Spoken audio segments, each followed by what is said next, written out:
রজব মাস শুরু হয়েছে। রজব মাস কিন্তু রমাদানের আগমনী বার্তাবাহক মাস। রমাদান আসলেই, রজব আসলেই রমাদানের কাউন্টডাউন শুরু হয়ে যায়, ক্ষণগণনা শুরু হয়ে যায়, কারণ আর 2 মাস বা 60 দিন থাকে। তো রজব মাসের শুরুতে দাঁড়িয়ে আমাদের যে কয়েকটি বিষয় জানা দরকার, এর ভিতরে প্রধান বিষয় হলো এই মাসটি হিজরি বর্ষের, চান্দ্রবর্ষের 12টি মাসের মধ্যে সম্মানিত 4 মাসের একটি। আল্লাহ সুবহানাহু ওয়া তাআলা কোরআনে কারীমে সূরা তাওবায় বলেছেন, ইন্না আইদাতাশ শুহুরি ইনদাল্লাহি 12 শাহরান ফি কিতাবিল্লাহি ইয়াওমা খালাকাস সামাওয়াতি ওয়াল আরদ। নবমণ্ডল ভূমণ্ডলের সৃষ্টি যেদিন হয়েছে সেদিন থেকে আল্লাহ তাআলা বছরের 12টি মাসের এই গণনার সিস্টেম চালু করেছেন। এটা কোনো মানুষের সৃষ্টি না। হ্যাঁ, 12 মাসে সারা বছরকে বিভক্ত করা হয়েছে। এই মাসগুলোর নাম বা ক্ষণ গণনার শুরু, এগুলো এক এক অঞ্চলে এক এক ঘটনাকে কেন্দ্র করে মানুষ শুরু করেছে, কিন্তু পুরো বছরকে 12টা মাসে বিভক্ত করা, এটা নবমণ্ডল ভূমণ্ডল সৃষ্টির প্রথম দিন থেকেই আছে। আল্লাহ তাআলা সেই ইতিহাস করণে উল্লেখ করে এরপরে বলেছেন, এই 12 মাসের মধ্যে 4টি মাস আছে সম্মানিত। সেই 4টি মাস এর মধ্য থেকে 3টা হলো ধারাবাহিক, জিলকদ, জিলহজ, মুহররম। হিজরি বর্ষের 11, 12, 1 এই 3 মাস। আর চতুর্থ মাসটা হলো এই রজব মাস, যে মাসে আমরা এখন আছি। সম্মানিত মাস হিসাবে এই 4টি মাসে একটা বিশেষ মর্যাদা আছে। তাহলে আমরা কি করবো এই মর্যাদাপূর্ণ মাসে? বিশেষ কোনো করণীয় নেই। রুটিন যে কাজগুলো আছে এগুলোকে বিশেষ গুরুত্বের সাথে শুধু করা, যে সম্মানিত মাসের সম্মান রক্ষার্থে করা। ধূমপান করা খারাপ কাজ, সবসময় খারাপ কাজ, কিন্তু শ্বশুরের সামনে, বাপের সামনে, মুরব্বীর সামনে করাটা আরও বেশি খারাপ। আমরা অন্য সময় গুনাহ করবোই না, সম্মানিত মাসগুলোতে গুনাহ থেকে বাঁচার জন্য এক্সট্রা কেয়ার করবো। বাস এটাই হলো সম্মানিত মাসের সম্মান প্রদর্শন করা।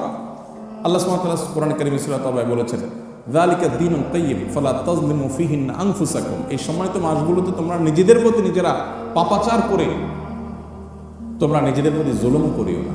তার মানে এই মাসগুলোর সম্মানার্থে পাপাচার থেকে বেঁচে থাকার জন্য বিশেষভাবে যত্নশীল হওয়া হলো আমাদের কর্তব্য। আর এই যে সম্মানিত মাস যাচ্ছে, এই কথাটা আপনার মাথায় যদি মাঝে মধ্যে থাকে যে এটা সম্মানিত মাস অতিবাহিত হচ্ছে, এটাই এনাফ ইনশাআল্লাহ। সম্মানিত মাস যাচ্ছে সেই হিসাবে আপনি একটু নড়ে চড়ে বসলেন, আপনি একটু আমলের ব্যাপারে বিশেষ যত্নশীল থাকলেন, গুনাহ থেকে বাঁচার করে বিশেষ মনোযোগী হলেন, বাস এটি হলো সম্মানিত মাস উপলক্ষে আপনার করণীয়। যেরকম আপনি কোথাও বসে আছেন, হঠাৎ আপনার শ্বশুর এসেছেন, বাবা এসেছেন, আপনার মা এসেছেন, আপনার টিচার এসেছেন, কোনো মুরব্বী এসেছেন, সাথে সাথে আপনি বসার স্টাইলের মধ্যে একটু নড়ে চড়ে বসেন, একটু ভদ্র হয়ে বসার চেষ্টা করেন, এটাই হলো সম্মান প্রদর্শন। ঠিক একইভাবে সম্মানিত মাস এসেছে, এই ধারণাটা আপনি মাঝে মধ্যে আপনার মাথায় আপনি উপস্থিত করলেন যে হ্যাঁ এখন সম্মানিত মাস চলছে, এটা মনে করে আপনি একটু নড়ে চড়ে বসলেন, আপনি একটু আমলের পরে বিশেষ মনোযোগী হলেন, বাস এটুকু এনাফ। আলাদা বিশেষ কোনো করণীয় নেই। এ মাসের যুদ্ধ বিগ্রহ সম্পর্কে আল্লাহ সুবহানাহু ওয়া তাআলা বলেছেন, ইয়াসআলুনাকা আনিশ শাহরিল হারামি কিতালিন ফীহি কুল কিতালুন ফীহি কাবীর। এ মাসের যুদ্ধ বিগ্রহ করা সম্পর্কে আল্লাহ সুবহানাহু ওয়া তাআলা কোরআনে বলেছেন এটা কবিরা গুনাহ, অপরাধ। এ মাসে যুদ্ধ বিগ্রহ করা জায়েজ নাই। তার মানে আক্রমণাত্মক যুদ্ধ করা জায়েজ নাই। কেউ যদি আপনার উপর যুদ্ধ চাপিয়ে দেয় তাহলে আপনার প্রতিরক্ষামূলক যুদ্ধ তো আপনি করতেই পারবেন যান বাঁচানোর জন্য, কিন্তু আক্রমণাত্মক যুদ্ধ এই মাসে করতে আল্লাহ তাআলা নিষেধ করেছেন মুসলমানদের। তো আমরা তো কেউ সৈনিক না যে আমরা যুদ্ধ করব। তো মিনি যুদ্ধ যেগুলো হয় আমাদের বাসা বাড়িতে, দোকানপাটে, অফিস আদালতে, ঝগড়াঝাটিয়ে, এগুলো আমরা নিয়ন্ত্রণ করলাম সম্মানিত মাসের সম্মানার্থে, ব্যাস এগুলো এনাফ, এর বাইরে আর কিচ্ছু নেই। এছাড়া রজব মাস আসার পর বিশেষ করে রমাদান শুরু হয়ে যায়, রমজানের প্রস্তুতি শুরু হয়ে যাওয়া দরকার, মানসিক শারীরিক প্রস্তুতি। যদিও আমাদের পূর্বসূরীরা রমাদানের প্রস্তুতি গ্রহণ করতেন রমাদান আসার 6 মাস আগে থেকে, অন্তত রজব থেকে আমরা শুরু করে দিই। আল্লাহ আমাদেরকে আমলের তৌফিক দান করুন। তাহলে সম্মানিত মাস সম্পর্কিত যে কনসেপ্ট বা ধারণা, এটা আমাদের সমাজ থেকে কিন্তু বিলুপ্ত হয়ে গেছে। মানুষ জানেই না সম্মানিত মাস আবার কি। রমাদান শ্রেষ্ঠ মাস, এটা সবাই জানে। রমাদান শ্রেষ্ঠ মাস, এটা ঠিকও আছে। রমাদানের পরে 4টি মাস বিশেষ মর্যাদাপূর্ণ মাস। সেই মাসগুলোর একটি হলো এই মাসটি, যেটাতে আমরা মাত্র প্রবেশ করলাম। এই মাস জুড়ে আমরা বারবার করে এই কথা স্মরণ করি, একটু নড়ে চড়ে বসি, রুটিন নিয়মিত আমলগুলো একটু বিশেষ গুরুত্বের সাথে করি, পাপাচার থেকে বাঁচার জন্য একটু যত্নশীল থাকি, ব্যাস এটুকু যথেষ্ট। আল্লাহ তাআলা আমাদের সবাইকে আমলের তৌফিক দান করুন। রজব মাসের সম্মান রক্ষা করা, মর্যাদাপূর্ণ মাসের মর্যাদা রক্ষা করা, এবার আমরা সচেষ্ট থাকব। আল্লাহ আমাকে, আপনাকে, আমাদের সবাইকে আমলের তৌফিক দান করুন। রজব মাস আসলে অবশ্য একটা বিষয় আমাদের মাথায় বা স্মৃতিপটে ভেসে আর উঠে, সেটা হলো আমরা বেশিরভাগ লোকই রজব মাস আসলে এই মাসকে জানি হলো মেরাজের মাস হিসেবে, তাই না? নবী করিম সাল্লাল্লাহু আলাইহি সাল্লামের জীবনে অলৌকিক একটি ঘটনা ঘটেছে যে রাত্রিবেলায় আল্লাহ সুবহানাহু ওয়া তাআলা তাকে মক্কা থেকে বাইতুল মাকদিস থেকে ঊর্ধ্বাকাশে গিয়ে জান্নাত, ঊর্ধ্বাকাশে বিভিন্ন নবীদের সাথে সাক্ষাৎ, আল্লাহর সাথে সাক্ষাৎ করে আবার ফিরিয়ে দিয়েছে। এই ঘটনা নবী সাল্লাল্লাহু আলাইহি ওয়াসাল্লামের জীবনে ঘটেছে।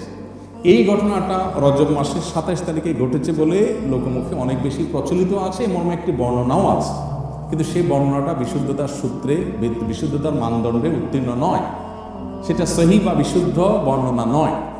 তবে এটা ঠিক যে প্রসিদ্ধ মত হলো এই মাসেই নবী সাল্লাল্লাহু আলাইহি ওয়াসাল্লাম মেরাজ হয়েছে, যদিও এর বিপরীতে আরও শক্তিশালী মত আছে, যেমন রবিউল আউয়াল মাসে, রমাদান মাসে মেরাজ হয়েছে। এই ঘটনাও, এই বর্ণনাও অনেক ঐতিহাসিকগণ, অনেক মুহাদ্দিসগণ বর্ণনা করেছেন। সো রজব মাস নবী সাল্লাল্লাহু আলাইহি ওয়াসাল্লাম হিজরতের আগে মক্কায় ঘটেছে, হিজরতের কয়েক মাস আগে, এই ব্যাপারে কোনো সন্দেহ নাই। কিন্তু কোন মাসে হয়েছে আর মধ্যে আবার কোন তারিখে হয়েছে এটা বিশুদ্ধভাবে কোনো হাদিসে সুস্পষ্টভাবে বর্ণিত হয় না। তারপরেও যেহেতু একটা ঐতিহাসিক ঘটনার দিন, কেউ যদি রজব মাসের 27 তারিখে হয়েছে এই মর্মে যেহেতু অনেকের মত আছে, এটা কেউ মনে করলে তেমন কোনো সমস্যা নেই, এটাতে কোনো বড় গুনাহ হয়ে যাবে না। কিন্তু বিশুদ্ধ মত হলো যে এর তারিখটা বিশুদ্ধ কোনো মত দ্বারা সুসাব্যস্ত হয়নি, বিধায় 27 তারিখকে মেরাজের রাত হিসাবে চূড়ান্ত করা এটা সঠিক নয়। যদিও এটাকে আমাদের দেশে সরকারিভাবে মেরাজের রাত হিসাবে বছরে চাঁদ উঠলেই ঘোষণা করা হয়। দেখুন, রজব মাসের চাঁদ দেখা গেলে পত্রপত্রিকাগুলোতে নিউজ হয়, রিপোর্ট হয় যে পবিত্র রজব মাসের চাঁদ দেখা গেছে, সুতরাং অমুক তারিখে শবে মেরাজ, যেটা বিশুদ্ধ এবং আকাট্যভাবে প্রমাণিত নয়, সেটা খুব ভালো করে নিউজ হয়। অথচ রজব মাস সম্মানিত 4 মাসের একটি, এটি বুখারী সব হাদিসের কিতাব বর্ণিত আছে, কোরআনে আল্লাহ তার সম্মানিত মাস সম্পর্কে বলেছেন।